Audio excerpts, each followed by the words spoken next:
Hello दोस्तों, मैं सुनील गिरी स्वागत करता हूं आपका अपने YouTube channel plus point classes में, जहां हम डेली स्टैटिक्स और SSC railway and other exam की जो सीरीज चल रही है उसको से नंबर 100 नंबर है वो 8 लेके आए हैं। ठीक है। और आपको बता दूं, अगर आप इस शो को देखते हैं, अगर आप इस शो को देखते हैं तो आपका काफ़ी हद तक जो स्टैटिक जीके हैं वो इंक्रीज हो जाएगा। और अगर जिनका स्टैटिक जीके अच्छा है वो अगर इस शो को देखते हैं तो उसका रिपीटेशन के कारण है वो आपका जो बैलेंस है स्टैटिक जीके का वो बना रहेगा। ठीक है। तो नेक्स्ट, आज के मोटिवेशनल कोट्स के साथ इस वीडियो को स्टार्ट करते हैं। एक माटी का दिया है जो सारी रात अंधेरे से लड़ता है, तू तो भगवान का दिया है, तू किस बात से डरता है। हथेली पर रखकर नसीब तू क्यों अपना मुकंदर ढूंढता है, सीख उस समंदर से जो टकराने के लिए पत्थर ढूंढता है। ठीक है। इसी मोटिवेशनल कोट्स के साथ हम आते हैं क्वेश्चन नंबर 1 पे। संविधान सभा ने भारतीय संविधान को कब अपनाया था? तो आपको बता दूं कि संविधान सभा ने भारतीय जो संविधान है उसको 26 नवंबर 1949 को अपनाया था। और एक चीज और बता दूं जो एग्जाम में पूछी जाती है कि संविधान दिवस किस तिथि को मनाया जाता है, तो 26 नवंबर को ही संविधान दिवस मनाया जाता है। नेक्स्ट, आज मैं और बता दूं कि 22 जुलाई 1900 22 जुलाई 19 1947 को हमारे भारत का जो राष्ट्र ध्वज है तिरंगा, उसको राष्ट्र ध्वज के रूप में अपनाया गया था। और 24 जनवरी 1950 को देखो राष्ट्रगीत और राष्ट्रगान को अपनाया गया था। ठीक है। तो आपको ये भी बता दूं कि जब 26 जनवरी 1950 को तो संविधान को लागू किया गया था और बन के तैयार हुआ था 26 नवंबर 1949 को। और 22 जुलाई 1947 को है वो राष्ट्र जो ध्वज है उसको अपनाया गया।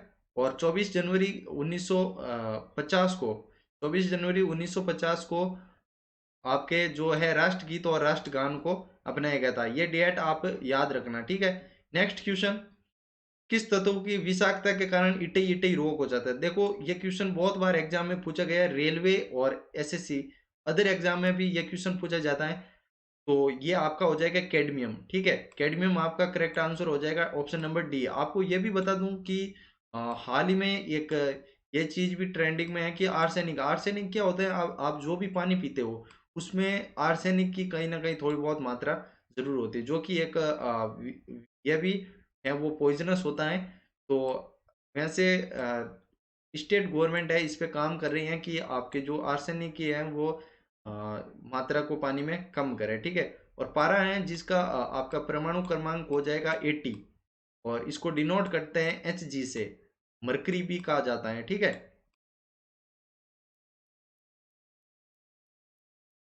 ठीक है। नेक्स्ट क्वेश्चन की ओर बढ़ते हैं। ब्रह्मांड में पाई जाने वाली सबसे प्रचुर और सबसे हल्की गैस कौन सी है? तो हाइड्रोजन है। आपको ये भी बता दूं, जो सूर्य जैसे गर्म तारे होते हैं तो वो सब चीजें हैं वो हाइड्रोजन के ही बने होते हैं। ठीक है। और हाइड्रोजन से ही हीलियम बनता है। ठीक है। जब 4 हाइड्रोजन एटम से एक हीलियम एटम बनता है। ठीक है। नेक्स्ट क्वेश्चन, विशु निम्नलिखित में से किस राज्य के प्रसिद्ध त्योहारों में से एक है? तो विशु आपका जो केरल का है त्योहार है। जैसे राजस्थान में होता है जो आपके नौ वर्ष मनाया जाता है मकर संक्रांति के टाइम। ठीक है। उस प्रकार केरल में भी ये जो विशु त्योहार मनाया जाता है वो उनके वर्ष का जो है स्टार्टिंग पॉइंट होता है। ठीक है। नेक्स्ट क्वेश्चन, सांची स्मारक किस राज्य में स्थित है? तो बहुत ही कह सकते हैं प्रसिद्ध ये स्मारक है जो कि अशोक के शासन के काल में बनाया गया था। तो ये आपका हो गया मध्य प्रदेश में ये भी। ठीक है। भीमबेटका जिसको यूनेस्को की सूची में शामिल किया गया था है वो भी आपके मध्य प्रदेश में है। ठीक है। नेक्स्ट क्वेश्चन की ओर चलते हैं। निम्नलिखित राजवंशों में किसके दौरान गोलकुंडा के किला का निर्माण किया गया था? तो आपको बता दूं कि सबसे पहले हैं वो काकतियों ने निर्माण किया था। काकतियों के बाद में क्या हुआ, तो वारंगल के राजा ने इस पे इसका निर्माण करवाया था। तो सबसे पहले तो काकतीय हो गए, फिर वारंगल हो गए, फिर इसके बाद में ये बेमनी राजाओं के हाथ में चला गया था। और आपको ये भी बता दूं कि 1687 में इस पे अधिकार कर लिया था आपके औरंगजेब ने। ठीक है। औरंगजेब ने 1687 में इस पे अधिकार कर लिया था। और ये भी बता दूं कि जो प्रसिद्ध जो कोहिनूर हीरा है वो भी गोलकुंडा से निकाला गया, जो कि फिलहाल आपके तेलंगाना ये तेलंगाना में स्थित है, हैदराबाद, ठीक है, वहां पे ये सिचुएटेड है। ये भी एग्जाम में पूछा जा सकता है। नेक्स्ट क्वेश्चन की ओर चलते हैं। दक्षिण भारत की सबसे ऊंची चोटी निम्नलिखित में से कौन है, ठीक है। तो दक्षिण भारत की सबसे ऊंची चोटी है वो है आपकी अनईमुड़ी की पहाड़ियां। अनईमुड़ी की चोटी है यहाँ की। तो आपको ये बता दूं कि ये जो आपके तमिलनाडु, आप ये जो इंडिया का मैप है, ठीक है, तो यहाँ पे जो तमिलनाडु है, तमिलनाडु और केरल की जो बाउंड्री बनती है, तो यहाँ पे अनईमुड़ी की पहाड़ियां स्थित हैं, ठीक है। नेक्स्ट क्वेश्चन की ओर चलते हैं। और बेस्ट कॉस्ट्यूम डिजाइन श्रेणी में ऑस्कर पुरस्कार जीतने वाली प्रथम भारतीय व्यक्तित्व कौन थी, ठीक है। तो ये क्वेश्चन बहुत बार एग्जाम में पूछा गया था।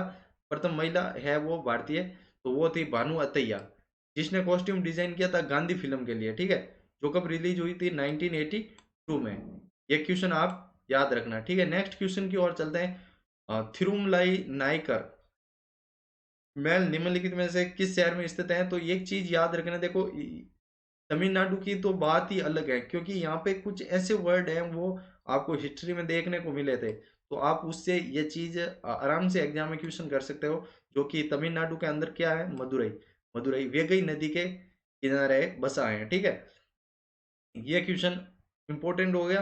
और नेक्स्ट क्वेश्चन आपके बता दूं, अमीर खुसरो किस सूफी हजरत के शिष्य थे। तो अभी अमीर खुसरो थे, आपने 6-7 में चैप्टर पढ़ा था, उसमें ये चीजें थी। अमीर खुसरो के जो गुरु थे वो निजामुद्दीन औलिया था। सबसे मजेदार बात यह है कि जो अमीर खुसरो है वो 7 शासकों का जो शासन है वो देख चुके हैं, बलबन से लगा के जो गयासुद्दीन तुगलक है वहां तक, खिलजी।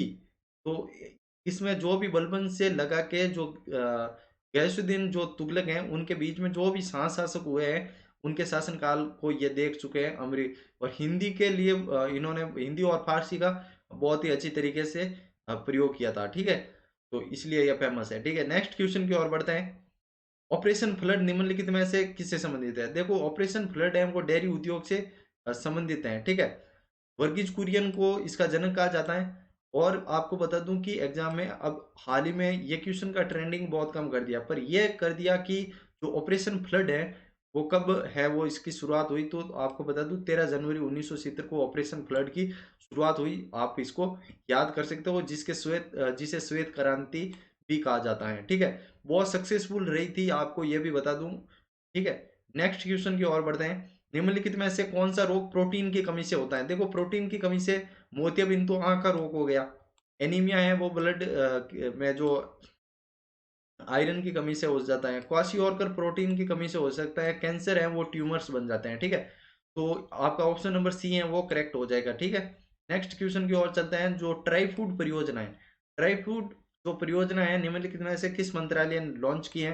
तो बहुत ही अच्छा क्वेश्चन है, ये आपके लॉन्च किए हैं केंद्रीय जनजातीय कार्य मंत्रालय ने। ऑप्शन नंबर ए है वो आपका करेक्ट हो जाएगा, ठीक है। Next question.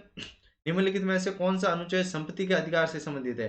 देखो जो संपत्ति का अधिकार है इसको हटा दिया गया था पहले, तो इसको फिर ऐड किया गया 300 ए, आर्टिकल 300 ए में किस आर्टिकल के तहत हटाया गया। तो 44वें आर्टिकल के तहत हटाया गया था, ये भी एग्जाम पूछा जाता है। सेकंड बात, सबसे अच्छी बात ये बता दूं कि 42वां जो संविधान संशोधन है उसको मिनी कॉन्स्टिट्यूशन नाम से भी जाना जाता है, ठीक है, जिसमें एकता अखंडता ये वर्ड जो है इसमें ऐड किए गए थे। तो आपको इसमें जो संपत्ति वाला अधिकार है वो 44 में रिमूव किया गया था और जिसको 300 ए में ऐड किया गया है, ठीक है। नेक्स्ट क्वेश्चन की ओर बढ़ते हैं। जब भारत स्वतंत्र हुआ उस समय भारतीय राष्ट्रीय कांग्रेस के अध्यक्ष कौन थे। तो जेबी कृपलानी साहब हैं वो भारतीय राष्ट्रीय कांग्रेस के अध्यक्ष थे। Next question. बेमनी साम्राज्य की स्थापना की किसने की। तो आपको बता दूं कि अलाउद्दीन बेहमद शाह ने इसकी स्थापना की थी। Next question. सालार जंग संग्रहालय निम्नलिखित में से किस राज्य में स्थित। देखो ये जो सालार जंग जो संग्रहालय है वो आपका हैदराबाद है, तेलंगाना में यहाँ पे स्थित है। और भी बता दूं कि जो कुतुब मीनार है वो भी आपकी हैदराबाद में सिचुएटेड है, ठीक है। तो सालार जंग संग्रहालय है, बहुत ही अच्छा क्वेश्चन बनता है आपके एग्जाम पॉइंट ऑफ व्यू से। तो ये आपका हैदराबाद में पड़ता है, ऑप्शन नंबर सी आपका करेक्ट हो जाएगा, ठीक है।